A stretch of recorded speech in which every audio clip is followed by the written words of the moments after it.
പഹൽഗാം ആക്രമണത്തിലെ ഭീകരരിൽ ഒരാളായ ആദിൽ അഹമ്മദ് തോക്കർ 2018 ഇന്ത്യയിൽ നിന്നും സ്റ്റുഡന്റ് വിസയിലാണ് പാകിസ്ഥാനിലേക്ക് പോയത്.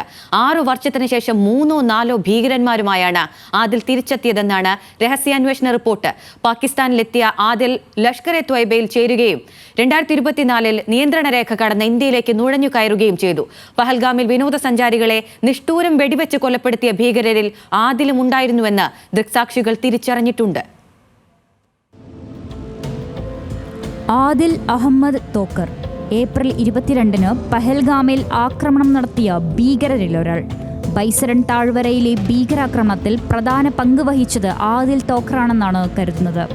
2018-ൽ സ്റ്റുഡന്റ് വിസയിൽ പാകിസ്ഥാനിലേക്ക് പോയ ആദിൽ 6 വർഷത്തിനു ശേഷം തിരികെ ഇന്ത്യയിലേക്ക് എത്തുന്നത് പാക് ഭീകരർക്കൊപ്പമാണ്.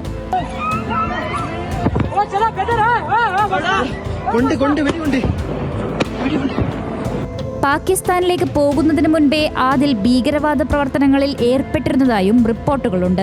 പാകിസ്ഥാനിലെത്തിയ ശേഷം തോക്കർ അപ്രത്യക്ഷനായിരുന്നു. കുടുംബവുമായുള്ള ആശയവിനിമയവും ഇല്ലാതായി. ഇന്റലിജൻസ് ഏജൻസികൾ ഡിജിറ്റൽ ബന്ധങ്ങൾ നിരീക്ഷിക്കാൻ ശ്രമിച്ചിരുന്നുവെങ്കിലും കഴിഞ്ഞില്ല. ജമ്മു കശ്മീരിലെ അനന്ത്നാഗ് ജില്ലയിലെ ബിജ് ബെഹാരിയിൽ ആദിലിന്റെ വീട് കേന്ദ്രീകരിച്ചുള്ള സമാന്തര നിരീക്ഷണങ്ങളും ഫലം കണ്ടില്ല.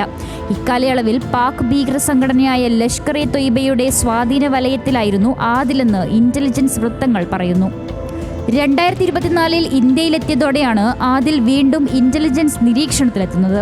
പൂഞ്ച് രജൌരി സെക്ടറിലൂടെ നിയന്ത്രണ രേഖ കടന്ന ആദിലിനൊപ്പം പാക് പൗരന്മാരായ ഭീകരരുമുണ്ടായിരുന്നു. ആക്രമണം നടത്താൻ അനുയോജ്യമായ സ്ഥലവും അവസരവും തേടി ആദിലും സംഘവും ഒളിവിൽ കാത്തിരിക്കുകയായിരുന്നു. സുരക്ഷാ കാരണങ്ങളാൽ നേരത്തെ അടച്ചിട്ടിരുന്ന ബൈസരൺ പുൽമേട്ടിലേക്ക് 2025 മാർച്ച് മുതൽ വീണ്ടും വിനോദസഞ്ചാരികൾ എത്തിത്തുടങ്ങിയതോടെ ഭീകരർ ആക്രമണം ആസൂത്രണം ചെയ്ത് നടപ്പിലാക്കുകയായിരുന്നുവെന്നാണ് ഇന്റലിജൻസ് നിഗമനം. തിരിച്ചറിഞ്ഞ 3 പ്രധാന ഭീകരരിൽ മറ്റ് 2 പേർ പാകിസ്ഥാൻ പൗരന്മാരാണ്. ഹാഷിം മൂസ എന്ന സുലൈമാനും അലിബായി എന്ന തൽഹാബായിയും. ഇവരെ പിടികൂടാൻ സഹായിക്കുന്നവർക്ക് 20 ലക്ഷം രൂപ പാരിതോഷികവും പ്രഖ്യാപിച്ചിട്ടുണ്ട്. News desk, news Malayalam.